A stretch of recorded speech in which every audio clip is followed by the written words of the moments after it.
శ్రీమాత్రే నమ. జయ గురు దత్తాత్రేయ నమ.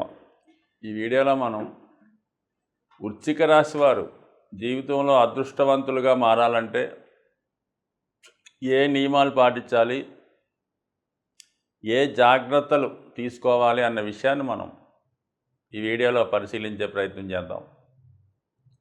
మరి వృశ్చిక రాశి వారికి కుజుడు అధిపతిగా ఉండడం జరుగుతూ ఉంటుంది. అంటే వీళ్ళు చాలా ధైర్యంగా, సాహసంగా ముందుకు వెళ్ళడం జరుగుతూ ఉంటుంది. చాలా ఉత్సాహంగా కనబడుతూ ఉంటారు. ఇదే రాశిలో మనకి విశాఖ, అనురాధ, జ్యేష్ఠ నక్షత్రాలు రావడం జరుగుతూ ఉంటుంది. అంటే ఈ 3 నక్షత్రాల్లో పుట్టినవారు ఈ వృశ్చిక రాశి జాతకులుగా మనం పరిగణించబడడం జరుగుతుంది.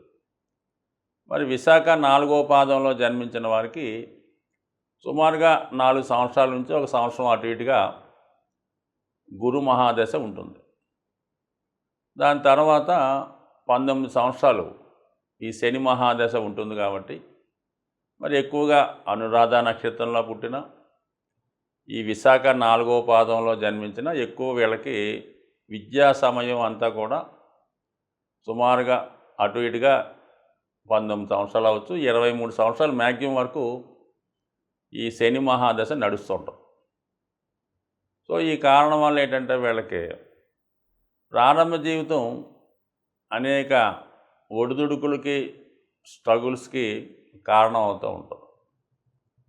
వీళ్ళకి అనుకోకుండా ఏంటంటే మరి ఈ ఒక విధంగా కుటుంబంలో చిన్నపిల్లల కంటే మామూలుగా ఈ 12 సంవత్సరాల పిల్లలకి కానీ ఎవరైతే పేరెంట్స్ మీద ఆధారపడినంత వరకు ఉంటారో, అంటే ఎడ్యుకేషన్ టైం వరకు అనుకుందాం, వాళ్ళకి ఆ టైంలో పిల్లలకి శని మహాదశ జరుగుతుంటే, మిగతా దశలు కూడా ఉంటాయి, శని మహాదశ ఈ రాశి వారికి పర్టికులర్ జరుగుతుంది. కాబట్టి వాళ్ళ పెద్దవారికి కూడా ఏవో కొన్ని ఇబ్బందులు వల్ల ఎక్కువగా వీళ్ళ మీద బాధ్యత పడుతూ ఉంటుంది. రెస్పాన్సిబిలిటీ పడటం వల్ల చాలా వరకు విద్య మధ్యలో ఆగిపోవడం, తొందరగానే కుటుంబాన్ని పోషించవలసినటువంటి బాధ్యత రావడం జరుగుతూ ఉంటుంది.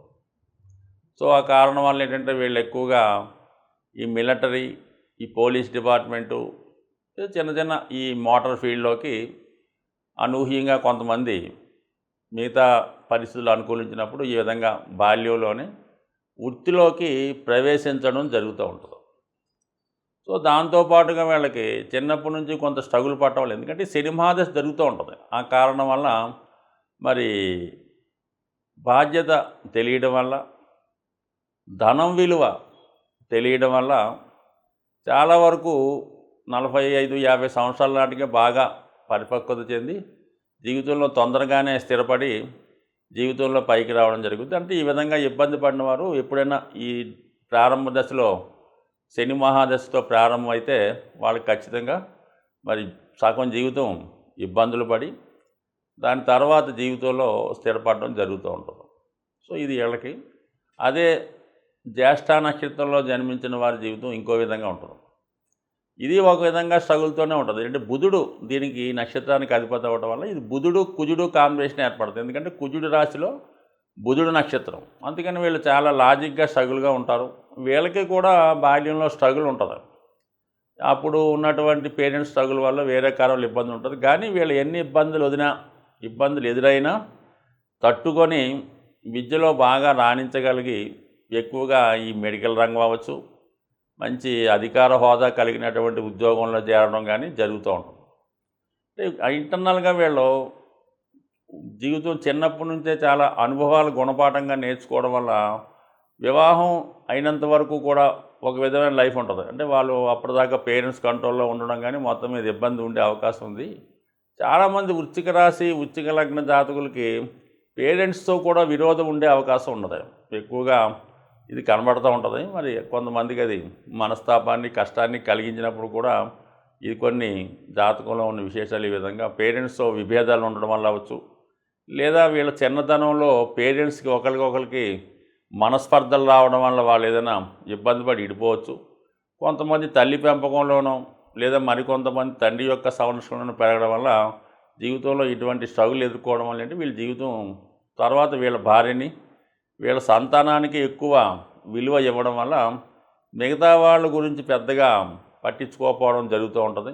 మొత్తం మీద జీవితం ఇది ప్రాక్టికల్గా జరుగుతుంటుంది అన్నమాట. అంటే ఇది సహజ రాశి చక్రంలో 8వ రాశి అవ్వటం వల్ల ఏంటంటే వీళ్ళ జీవితం అంతా కూడా ఏ స్థితిలో ఉన్నా కూడా చాలా స్ట్రగుల్సమ్గా బయట వాళ్ళకి ఇదే బాగున్నట్టు కనబడినప్పటికి కూడా జీవితంలో చాలా స్ట్రగుల్స్, చికాకులు, ఇబ్బందులు ఎదుర్కొంటూ ఉంటారు. మరి ఒక విధంగా ఈ రాశికి కుజుడితో పాటు కేతువు కూడా అధిపతి అవ్వటం వల్ల ఏంటంటే మరి కొంత వైరాగ్యం, కొంత అసహనం, కొంత ఇబ్బందులు అంటే పెద్దలు చెప్పింది ఏంటంటే గత జన్మలో ఉన్నటువంటి బాధ్యతలు, రెస్పాన్సిబిలిటీసు, చేసినటువంటి కొన్ని పనుల వల్ల ఈ వృశ్చిక రాశి లేదా వృశ్చిక లగ్నంలో జన్మిస్తారని, గత జన్మలో తీర్చుకున్న రుణాలు, బాధ్యతలు మరి ఈ జన్మలో తీర్చుకుంటారని చెప్తూ ఉంటారు. ఇది ముఖ్యంగా ఎక్కువగా ఈ కుంభరాశిలో జన్మించిన వాళ్ళు, అలాగే వృశ్చిక రాశిలో జన్మించిన వారికి కొన్ని అనుకోని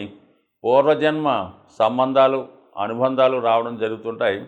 సో ఈ కారణం వల్ల ఈ జాతకుల్ని అందరూ కూడా ఉపయోగించుకొని వదిలేసే వాళ్ళే ఉంటారు. కొంతకాలం ఏదో ఎటువంటి చుట్టరికం లేకుండా, ఎటువంటి లేకుండా కొంతకాలం వీళ్ళ మీద ఆధారపడటం కానీ, సో వీళ్ళ దగ్గర ఏదో కొంత ధనం అప్పుగా తీసుకొని ఎగ్గొట్టడం కానీ, సో వీళ్ళు సంబంధం లేని వ్యక్తుల్ని పెంచి పోషించడం కానీ జరిగే అవకాశం ఎక్కువగా ఉంటుంది. కాబట్టి కొంతవరకు ఇది పూర్వజన్మ బంధంగా అనుకోవాలి. వీళ్ళు ఎక్కువగా మరి నా వరకు మనకు తెలిసినంత వరకు ఎక్కువగా వీళ్ళ పితృదేవతల్ని ఆరాధించవలసి ఉంటుంది. అంటే ఎక్కువగా ఈ శ్రాద్ధ కర్మలు, పితృకర్మలు చాలా జాగ్రత్తగా, నియమం తప్పకుండా, క్రమం తప్పకుండా చేయవలసి ఉంటుంది.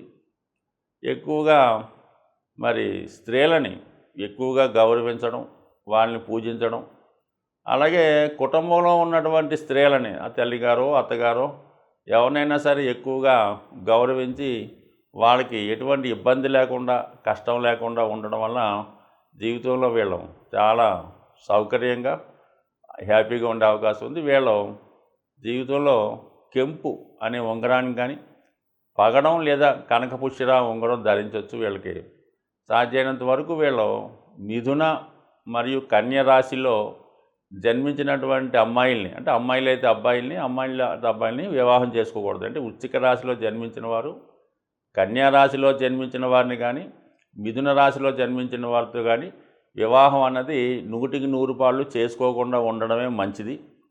అలాగే ఇటువంటి రాశుల వారితో ఎటువంటి లావాదేవీలు పెట్టుకోకుండా ఉండడమే మంచిది. సో అలాగే ఈ రాశి వారికి, వృశ్చిక రాశి వారికి బుధ మహాదశ, ఎందుకంటే మరి వీళ్ళు విశాఖలో పడితే గురువు, దాని తర్వాత శని, అంటే 23-24 తర్వాత బుధుడు వచ్చేస్తాడు అన్నమాట. 17 సంవత్సరాలు బుధ మహాదశ చాలా ఇబ్బందులు పడుతుంటారు. కాబట్టి బుధ మహాదశలో వీళ్ళకి చాలా ఇబ్బందులు ఎదుర్కొంటాయి. కాబట్టి ఆ టైంలో విష్ణు సహస్రనామం అలాంటివి చదువుకొని కొంచెం జాగ్రత్తగా వ్యవహరించడం మంచిది. అలాగే ఏ మహాదశలో అయినా సరే మరి బుధుడు యొక్క అంతర్దశలో మోసాలు, చికాకులు, ఉద్యోగంలో ఇబ్బందులు, కుటుంబ సమస్యలు వచ్చే అవకాశం ఉంటుంది. కాబట్టి ఆ టైంలో సరి విధి విధానంగా మరి ఆ గ్రహానికి శాంతి చేసుకోవడం, వీలైతే ఎక్కువ విష్ణు సహస్రనామ పారాయణ చేసుకోవడం వల్ల 100% జాతకంలో దశల రూపంలో వచ్చే సమస్యల్ని పరిష్కరించుకునే అవకాశం ఉంది.